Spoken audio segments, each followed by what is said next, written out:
Handi beef বা chicken রান্নার এই সিক্রেট মশলাটা জানা থাকলে খুব সহজেই কিন্তু ঘরে বসে একেবারে রেস্টুরেন্টের মতো হান্ডি বিফ বা চিকেন তৈরি করতে পারবেন।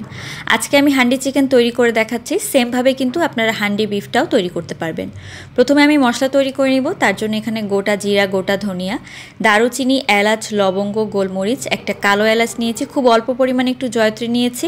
এখন সব কিছুকে ভালো করে একটু ভেজে ব্লেন্ডারে ব্লেন্ড করে নিব। পেঁয়াজ বাটা, আদা রসুন বাটা, তার সাথে ভাজা জিরার গুঁড়া, ধনিয়ার গুঁড়া, হলুদের গুঁড়া, শুকনা মরিচের গুঁড়া, দিয়ে দিচ্ছি স্বাদ মতো লবণ, আর যেই মশলাটা শুরুতে ব্লেন্ড করে রেখেছিলাম সেটাকে দিয়ে দিচ্ছি। তো এখন দিয়ে দিব সরিষার তেল, কারণ এই হান্ডি রান্নায় অবশ্যই কিন্তু সরিষার তেলটা ব্যবহার করতে হবে। তো আমি কাশ্মীরি লাল মরিচ দিয়ে দিচ্ছি, এতে করে কিন্তু রান্নার রঙটা অনেক সুন্দর আসবে। আপনারা চাইলে এটা নাও দিতে পারেন।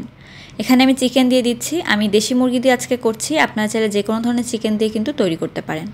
তো ভালোভাবে মাখিয়ে নিতে হবে। যেহেতু দেশি মুরগি নিয়েছি, 1 কাপ পরিমাণ এখানে পানি দিয়ে দিচ্ছি। ফার্মের মুরগি নিলে এখানে পানি দেওয়ার কোনো প্রয়োজন নেই। এখানে গোটা গোটা রসুন আর তার সাথে গোটা শুকনা মরিচ দিয়েছি। তো এখন ঢাকনাটা দিয়ে আটা দিয়ে মুখটা ভালো করে লাগিয়ে দিব।